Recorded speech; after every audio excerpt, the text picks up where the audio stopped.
Yeah, hang on. Oh, she's taking her dentures out. Remember when old people used to take their dentures out and put it in a cup next to their bed? That's some Ew, disgusting shit. Like, my nan used to do that. oh, that's gross. cute then.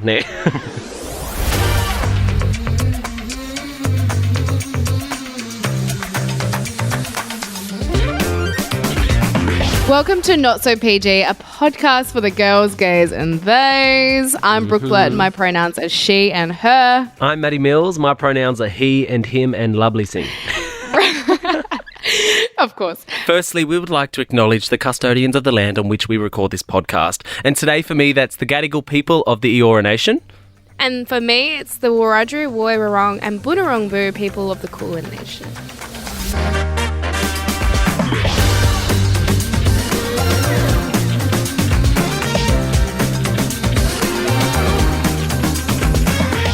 What is Namcor, Maddie? Well, you know, there's this thing going around online on social media at the moment, and it's about a trend that is happening in Melbourne, and it's a fashion trend which has been called Namcor by a lot of people. It's it's from I think the original name is it Normcore?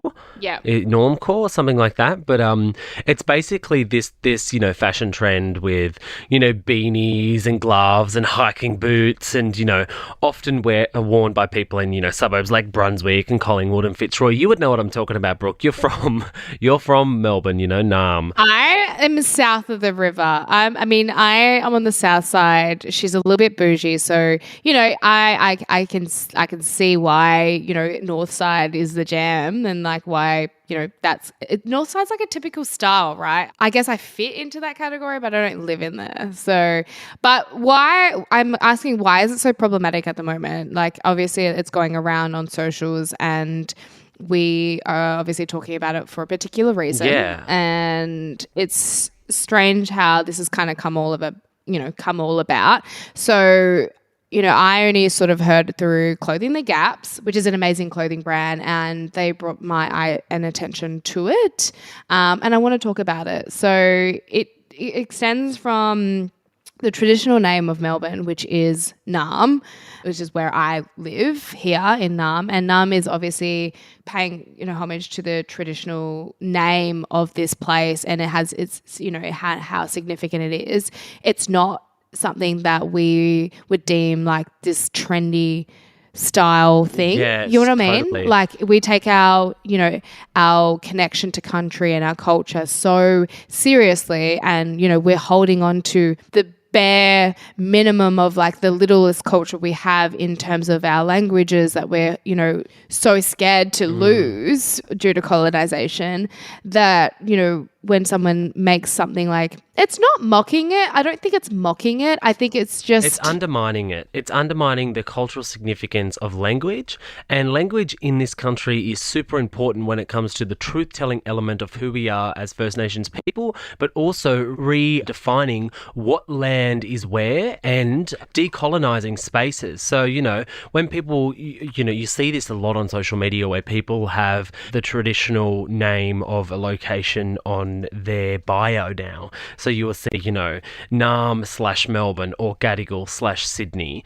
I think that this is like, cute. It's a little bit tokenistic, but it is cute, and it is a way to sort of decolonize the social media landscape as well. But in terms of, naming a fashion trend after a traditional language name, I think it just undermines the significance of language, which then undermines the idea of truth-telling in this country and the reason we need to have these conversations around decolonising spaces. I think that Clothing the Gaps obviously did a really great job by calling this out on I think it was on TikTok. Yeah, a lot of other content creators actually on TikTok have also called out and been quite verbal about it on that platform, and I feel like that's really good, and that's kind of how it came to my attention. You're right, it's undermining, and I think, like going back to what we hold on to so tightly and so, with both hands, there's things that we have restored over time of our language, and because it was quite, it was lost for a bit, like some people have completely and utterly lost it. So I feel like creating these like trends, as you would say, and having these like, again, it undermines it, but some part of it detaches it and it takes it away again. And I'm like so sick of hearing these stupid things of like people kind of like run with the name and think that they can make something from it. And it's like, well, no, that's actually quite, you're trying to culturally appropriate it in some way. Yeah, is that totally? Do you get what I'm trying to say? I feel like 100%.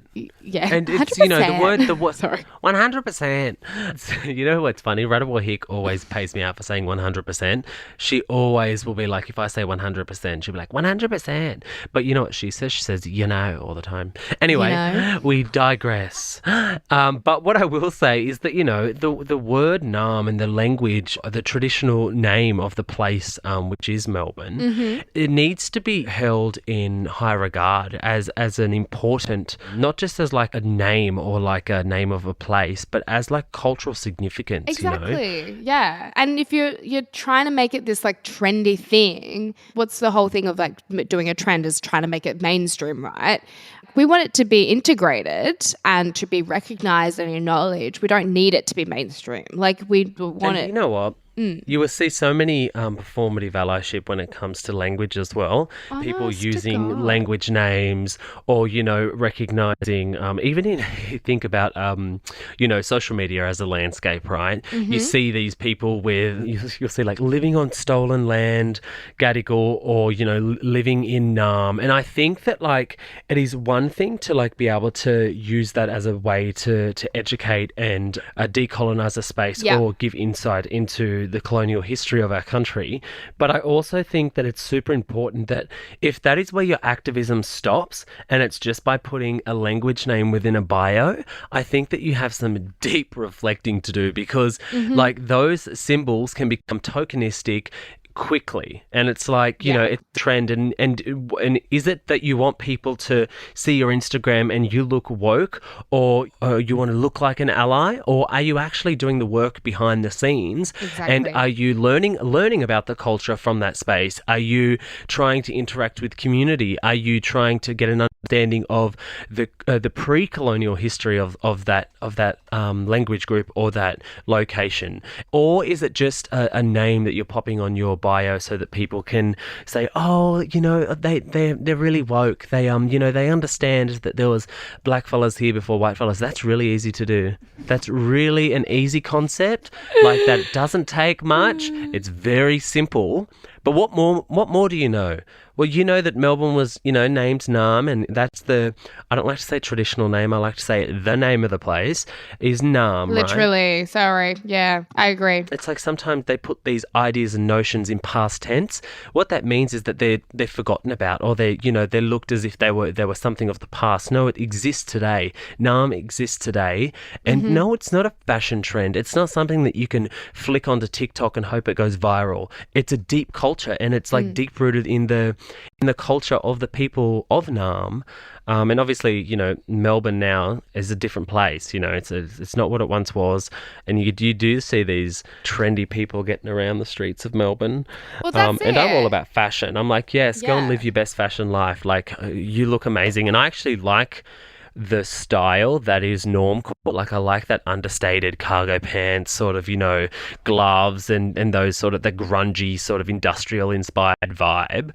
Like, to me, that's like hot. If I see someone wearing that, I'm like, that's sexy. But as soon as you call it Naarmcore, I'm like, you're deleted. Control Alt Delete. I'm gone. Bye. See you fucking later.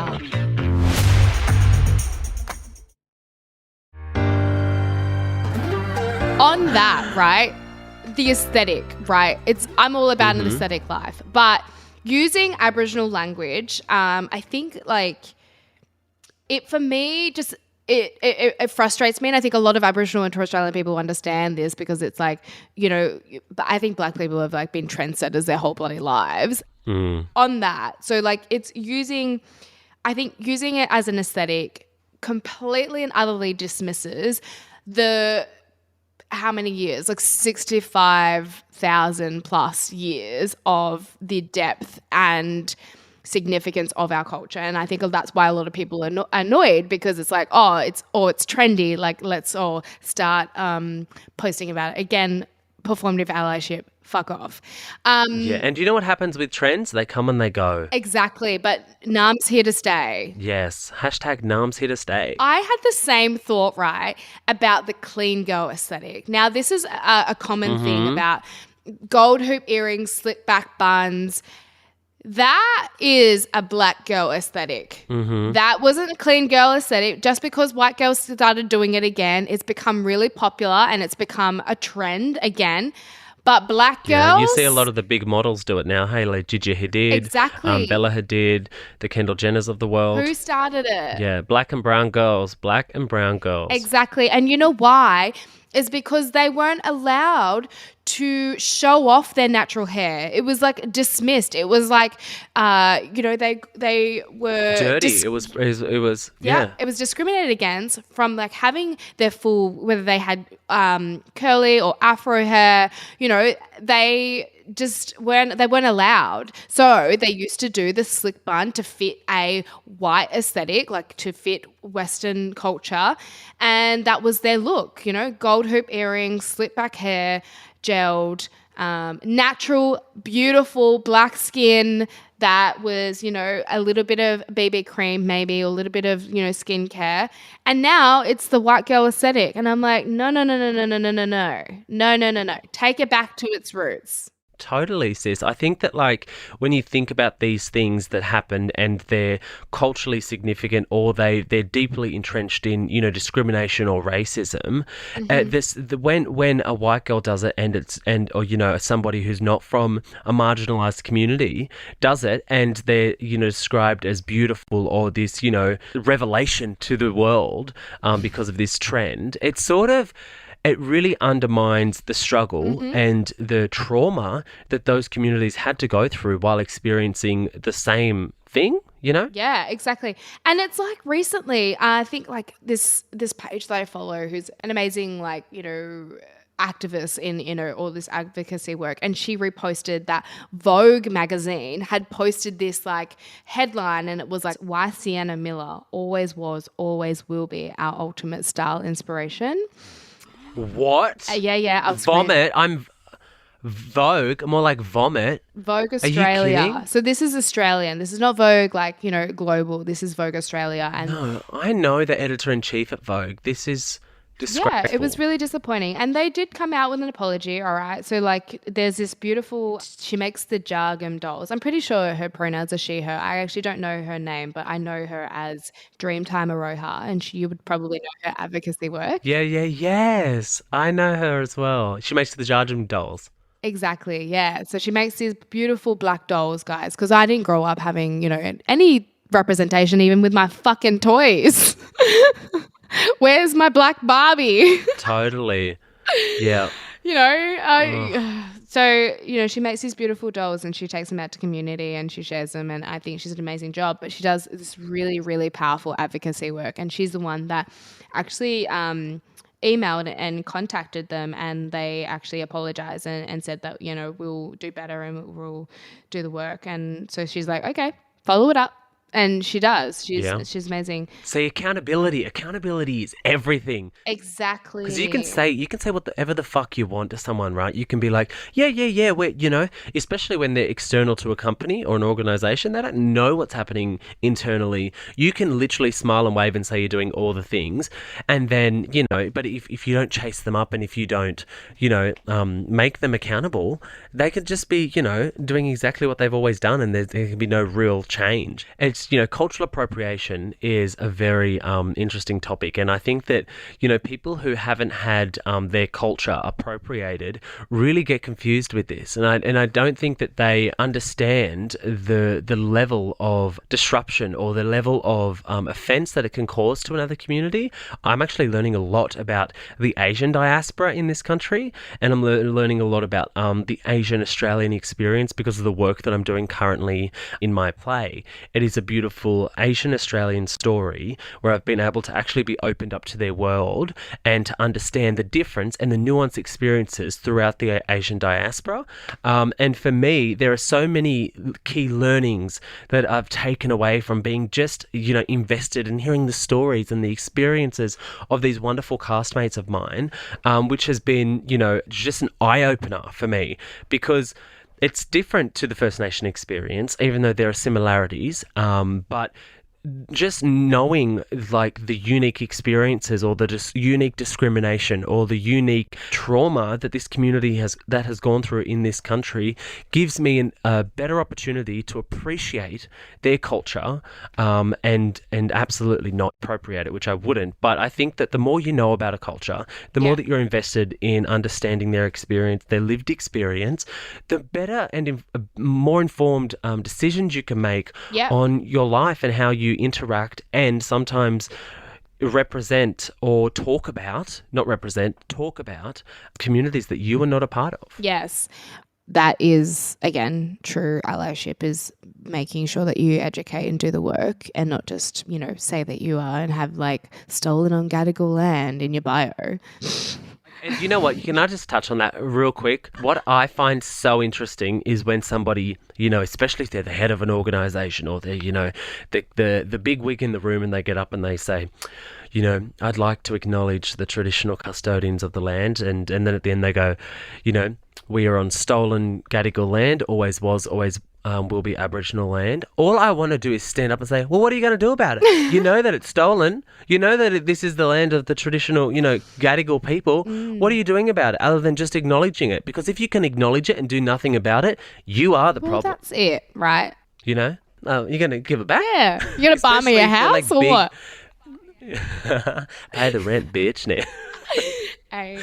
But I know it's not as easy as I know that notion and that idea is much bigger than going, what are you going to do about it? It's just that can it go deeper than acknowledging? Well, that's it. Because an acknowledgement is so easy. Yeah, there needs to be work done. It needs to be systemic change. And how do we get these seats at the table? I was like, fuck getting a seat at the table. I'll fucking make my own table.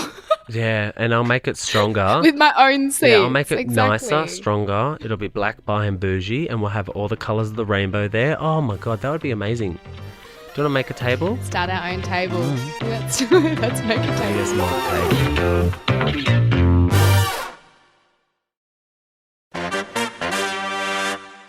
table. Okay, one thing just came to mind. And I know that this is a small digress, but when you're on The Bachelor, a Bachelorette, you were the first ever bi Bachelorette. Can I ask you a question that has come to mind? Why were there no First Nation contestants in your season? There was actually one. Who was it? Tage Fowler, and she was from. How did I not see this? Well, they didn't actually show her entrance, which I'm really upset about because she actually introduced herself in language, which I thought was... Oh, my life. So beautiful. I was like, oh, my God, it gives me goosebumps. So a little shout out to Tage because she's the most beautiful girl. She's also a youth worker like me. She works in a town close to Dubbo. She's super passionate about community, culture, and she just didn't get the airtime. It's not that I didn't give her the time. I absolutely did. I feel like, I've only got a short amount of time with people in the season, and I tried to share as much as possible. I was respectful. You would have been so connected as well. As soon as they're a black fella, I know you would have been like, yeah, I want my moment with her. And I wanted her to be as far as, take her as far as I could, to get to know her, obviously with connection, but also, for her and for her community, because I know that that's also given me an awesome platform to speak about things that I'm passionate about. So I wanted the same for her. We had a scene because the same time I hurt my back in a car accident on the season, she actually got whiplash in her neck. So she couldn't actually move her neck and she couldn't actually participate in one of the dates, which was really upsetting for her. And obviously, I was a bit upset as well, knowing that, that happened. But she's honestly she's laid low. She's done what she needed to do, like in terms of, coming out of the show, best version of herself. Like I cried when she left. Like I had to walk her out and I was like, I don't want you to go. Like I was so sad. But, it was just a very surreal experience, and I was like super, super proud of her because it was after the Mardi Gras day as well, and she was just so respectful. Like she walked me out and she was like, I'm so proud of you. Oh my God, it literally gives me goosebumps. She was like, I'm so proud of you. Oh, that is so beautiful. Yeah, we had this really beautiful connection and moment, but I think, we've spoken post the show, like I checked in on her and just made sure she was okay. Yep. But we haven't really been able to talk since. And I think that's fine. Like, you kind of grow away from that experience. You just go and, I know that I just kind of jumped back into what I was doing straight away. And I think that's exactly what she's doing. Well, that's a beautiful little love story there that dissolved pretty quickly. But in the media this week, have you seen the opposite to that, which is the disgrace of the Manly Seven players who won't wear the Manly Pride jersey because of their religious beliefs? Like, oh, come on. Narelda Jacobs shared an incredible post on social media. Shout out to Narelda. Religion isn't homophobic. Culture isn't homophobic. People are. And I felt so connected to that because yes, there are these, these religions with, these incredibly discriminatory ways of living and lifestyles, but as a human being, you get to make the decision whether or not you live that way, Yeah. So to me, just to see that they would use their religion as a mechanism to pull out of what is supposed to be an opportunity to share with the wider community that you are enough, whoever you are from all walks of life. And this is something that did come out afterwards that I saw, that the Manly coach, I don't know much about football, you pass it left and right and you run, but that's all I fucking know. But look, actually, I do know that you get tackles as well, so it's contact sport. That's the only thing he knows is tackled. Oh, I'm signing me up. I'm done. Yeah.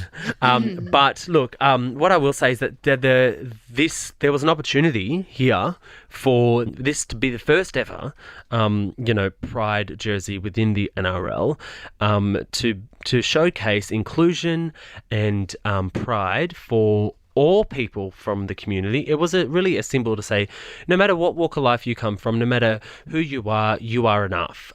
Yet it's been flipped on its head because of the controversy around the Manly Seven players who, from the Sea Eagles who aren't going to wear the Rainbow Pride jersey. And I just think that, the opportunity really did just get shat on. And that's it. I actually don't have words for it in some way because this really fucking infuriates me that is your masculinity so fragile that you just can't wear a rainbow jersey? Like, I'd get a fucking rainbow tattooed on me if I was like, if I could. Sis, there have been so many funny memes that have come out. Like, there was this one where it was like Twitter is going off. Or something like this, where there was a rainbow that was over the ground, and it was like, like all those players like running off the field because a rainbow had appeared in the sky. Like, bless. Bless. But you know what I think what is really interesting to unpack, and I'm sure that you agree with this, is that the Christian faith or the Christian religion isn't something that is inherently a part of Pacific Island culture, right? That's what I'm confused about, because I'm not against a religion. There are people in the world that have found themselves, and I guess, found faith in religion and been able to like pull themselves out of a really fucked up time, and and I work in mental health, so I've seen it, and I'm not against religion. I just don't understand how it fits in this whole Pacifica way of living. So someone explain to me, please, because... Well, you know what? I think what you're trying to say is that when you weaponize religion and when you use religion as a weapon, that's the issue. Like, I think there are so many beautiful religious, religious lives, just everyone's religious life. No, what I mean is that there are so many different religions out there with beautiful ways of life, and people operate within those systems and structures of the religion in a beautiful way, in an inclusive way, right?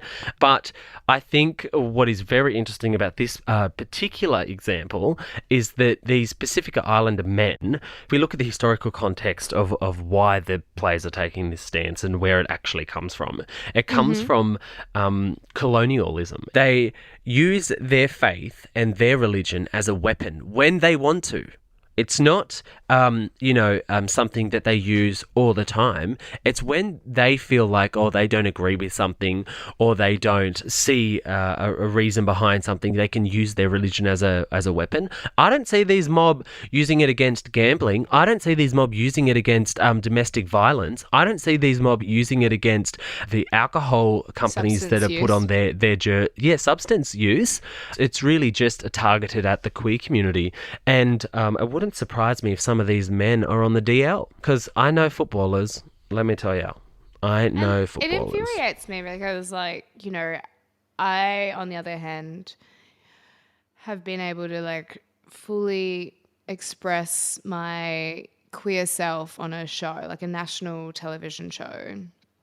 And, there was concerns and I was like, you know what? Nah, Australia are ready for this. I was like, fuck it. It's 2022. Get with the program. We always have a lot of big organizations are now, being inclusive and doing Pride Round and Pride things. And that makes me proud, to be able to do that.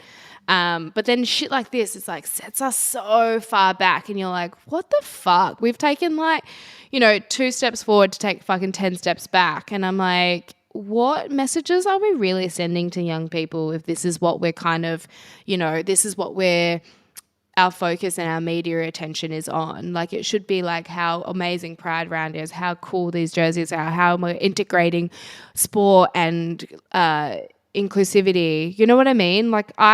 The reason why I was able to live so freely and out was because of my sporting club playing footy. Most of the footy girls that I played with are all gay, and I was so comfortable in that environment that I just felt so included. And I was like, "Fuck yeah, this is me. I was meant to do this. I was meant to be who I am."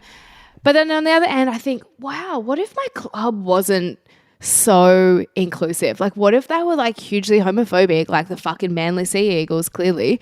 Okay, well, speaking from half the team, but you know what I mean? I was would that have really played on my mind as a young person to be able then to fully express myself as, being gay, to be able to then to even go on national television and show more representation? Do you know what I mean? I think of these things and I'm like, wow, what messages are we putting out to young kids being you can play the sport, but if you're gay, nah, fuck off. And you wonder why people don't come out. You wonder why, you think about Ian Roberts, right? He's a veteran of the game. He's somebody who is one of the only NRL players to actually come out. Yeah. And you wonder why. It's because I feel that these, inherently homophobic institutions still operate in the way of, shaming people for being them true selves. And yes, this was a small gesture. This was a small gesture from the Manly Sea Eagles. Well, not a small gesture. It was actually a big gesture from the Manly Sea Eagles to be able to do something, around Pride. And it was the first team in the league to do something like this. Yet they're blaming it on their failure to consult with players. If you have to get the tick of approval to wear a rainbow flag on your jersey by all the players on the team for you to do it, I think that there's a bigger issue at hand here. I think that your team or the people behind the team, the corporates behind the team need to have some say in this as well, because at the end of the day, you guys are there to do a job as footy players and you're getting fucking paid by people who are providing the money. So it's not up to you whether you want to wear a rainbow Pride fucking thing on your jersey or not. It shouldn't be up to you. You should put it on, go out there, do your job. Exactly. It's a fucking uniform, for fuck's sake. With anyone else who works in corporate goes to work, they put on their uniform. It's not a tattoo. Do your fucking job. Tattooing you with a rainbow. It's literally just a symbol of inclusion. It's a symbol of hope as well for the younger generation who come through the league to feel like they can be themselves. It's not an opportunity for you guys who go out there and get touched up by men all the time to say, I don't think, young people or people from the queer community should be allowed to be openly and out and happy with who they are. Like, go and finger yourself and tell me how it feels. All right, well, that is episode 4. Is that Finishing on episode fingering. 4? Babe, it is episode 5. It's a whole fist. No, I'm kidding. But it actually is episode 5. It's not 4. But I have a little bit of a not so PG moment this week, and it's nothing sexual. It's nothing about the raunchy gossip of my life. It's more about my mental health. And this week I had a bit of a mental health moment where I struggled to get through the week from day to day, and I spent a lot of time by myself. It was whether I was in my house, I was in the room by myself, whether I was outdoors, I was by myself. And I just want to say to all the people out there who go through, mental health struggles, and especially if you're someone who faces it alone, because that's your way of operating, or that's your default mechanism. One, I think that is actually because when you were younger, you probably had to do it by yourself as well. But just know that you're not alone. But if you do need to take that time out, it's absolutely okay to do that. So I took a lot of time out for myself this week, just in my own head, played sad songs, and walked by the water. It was great. That's my not so PG moment. Yeah, I think sometimes you need to have like a big cry and listen to a Yeah, few sad songs. I was so good at crying once upon a time, sis, and now it's actually hard for me to get the tears out. But I will get there. I will have a cry. It's healthy. It's totally normal. My not so PG moment was also equally as an emotional one, was I guess getting my book in and was Nice. submitting it and handing it over, and going through nostalgic photos and finding these photos of me growing up. And, in my book, I write a letter to myself, which I can't even get through without crying. And I was looking at these photos of myself being like, wow, I'm actually so proud of where I've come from and what I've achieved and overcome adversity, but just even just as a person, overcoming different avenues and platforms and managing so much, high intensity things, I kind of run into this adrenaline survival state of mind. And I was like, I want to find a good place to be at in my life and in my mind and in my heart, that I don't think, just stopping and being content is boring, that stopping and being content is actually okay, and that it means that you are still achieving things, because I have this fear of if I'm stopping, I'm not going to be able to pay my rent in some way. It's such a weird mentality, and I'm so, I guess so accustomed to that way of thinking, and it's so ingrained in me. But I just realized wow, I have written a whole memoir off the back of no one, literally off the back of myself. Yeah. For my family, my history, the truth telling of my story is going to be out there in a matter of months, and everyone can read it and they'll know who the real Brooke is, and who the real Brooke is. But slowly I'm starting to decolonize and reject this fucking view of me that has been created by this mainstream television show, I'm going back to my roots, and I'm fucking proud of myself for it. So that was my sort of not so PG moment, is telling myself, my younger self who didn't grow up with a lot of parents and a lot of parental guidance, being like, I have a fucking podcast based off the back of that, Yes, I'm so proud of you. Look, we've had a great what am I trying to say? I'm so proud of you. I think that reflecting is super important, and being able to recognize the success and how far you've come is epic. So big love to you, my sis. That is our episode. So if you've enjoyed this, make sure you rate and review us on Apple Podcasts. Or you can find us on Instagram at It's Maddie Mills and Brooke.Bulletin. We love you, mob. See you next week. Bye.